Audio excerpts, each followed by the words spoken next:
আজকে সবাই আমরা একত্রিত হয়েছি, আমরা ঐক্যবদ্ধ থাকবো, কারণ এটা সুনিশ্চিত যে ইসলামের বিজয় সুনিশ্চিত। আল্লাহ পাক রব্বুল আলামিন যখন মুমিনদের বিজয় দান করেন তখন সব কিছুর ব্যবস্থাপনা উপাদান উপকরণ সবকিছুর পরিবেশ তিনি তৈরি করে দেন। আজকে ফিলিস্তিনের গাজাবাসী যে নির্যাতনের শিকার হচ্ছে, এটা তাদের বিরোধের পূর্ব পরিকল্পিত।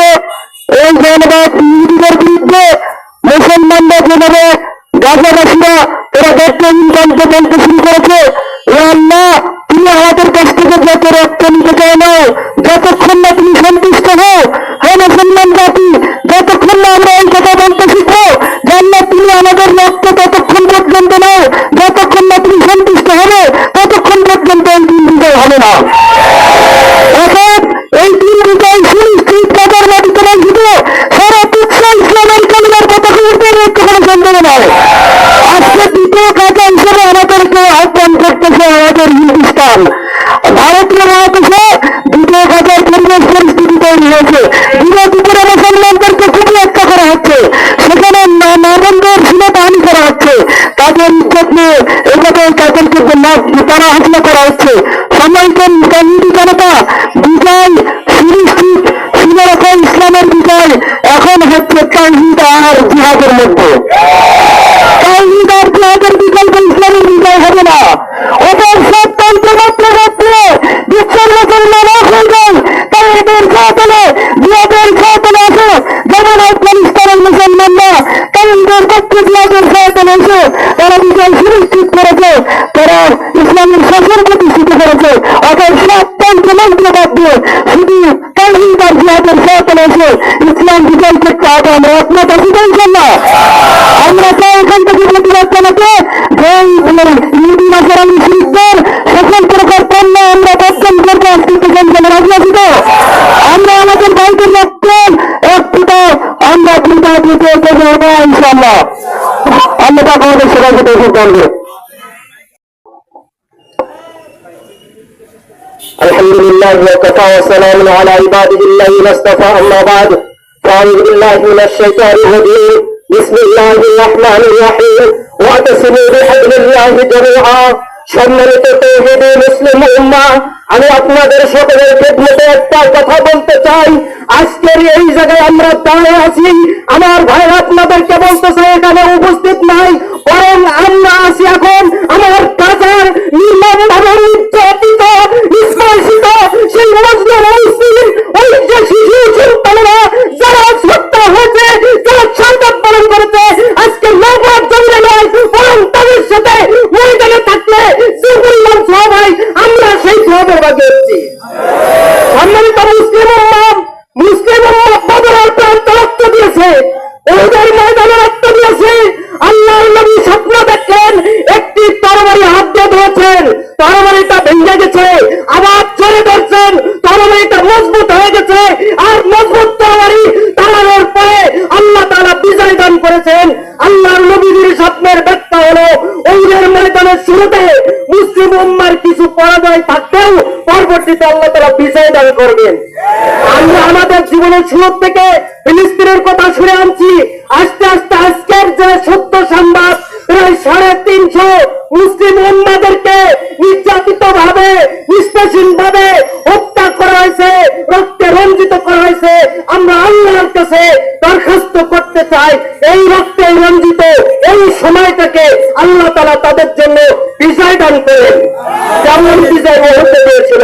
আল্লাহ রাব্বুল আলামিন আমাদেরকে দ্বীনের সাথে মিশে থেকে মুসলিম উম্মার পাশে দাঁড়ানোর তৌফিক দান করেন। আমিন। আলহামদুলিল্লাহ। আসসালামু আলাইকুম ওয়া রাহমাতুল্লাহ।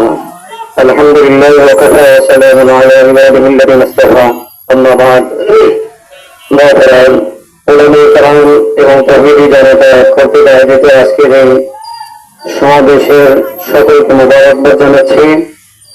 আজকে আমরা অত্যন্ত ভারাক্রান্ত মর্মাহত, আমাদের হৃদয় থেকে শুধু আমাদের নয় গোটা মুসলিম জাতির হৃদয় থেকে আজকে রক্তক্ষরণ হচ্ছে। আজকে ফিলিস্তিনের নবীন মুসলমানদেরকে, নিরীহ মানুষদেরকে আজকে নির্বিচারে হত্যা করার কারণে আপনারা জানেন পৃথিবীর কোন সংবিধানে মাসুম বাচ্চাদেরকে হত্যা করার কোন সংবিধান পৃথিবীর কোন রাষ্ট্রে নাই।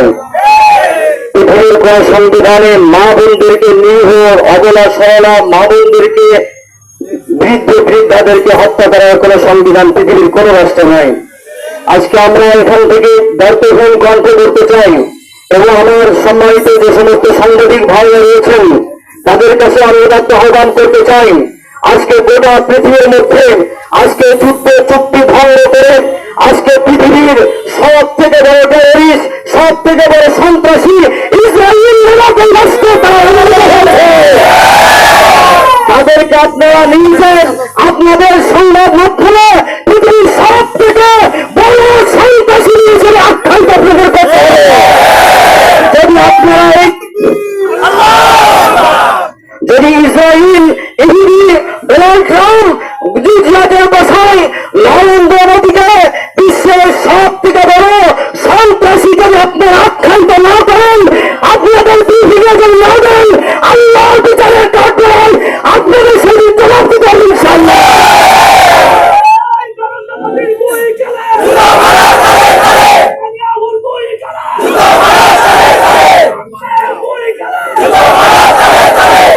দুই নম্বর কথা আমি বলতে চাই, আপনারা জানেন মক্কা হুদায়বিয়ার সন্ধি যখন নবীজি করেছিলেন, মক্কার কাফের আর মুশরিকরা এই সন্ধি ভঙ্গ করে মুসলমানদেরকে আক্রমণ করেছিল। নবীজি সবর করেছিলেন, আল্লাহ পাক মুসলমানদেরকে কল্পনা বিজয় দান করেছিলেন। আমরা আশাবাদী যে বিশ্ব সন্ত্রাসীরা রমজান মাসে যুদ্ধ চুক্তি ভঙ্গ করে আমার কমল নবী রাসূল বাচ্চাদেরকে শহীদ করেছে। অভিশপ্তের ফিলিস্তিনকে আল্লাহ পাক কল্পনা বিজয় দান করেন ইনশাআল্লাহ ইনশাআল্লাহ।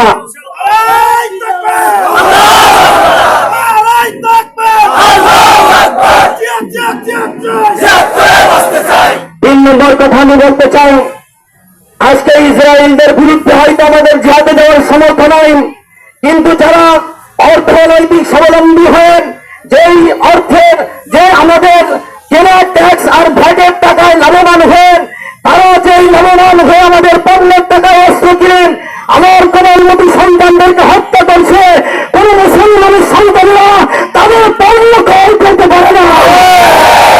আজকে যত ব্যবসায়ী ভাইরা আছেন, যারা তৌহিদের উপরে আছেন, তাদের কাছে আহ্বান করবো, Coca Cola, Pepsi, 7 up, Sprite, Wheel সাবান, হুইল পাউডার কিনলে এতগুলো ইসরায়েলকে বলল মুসলমান ক্রয় করতে পারে না।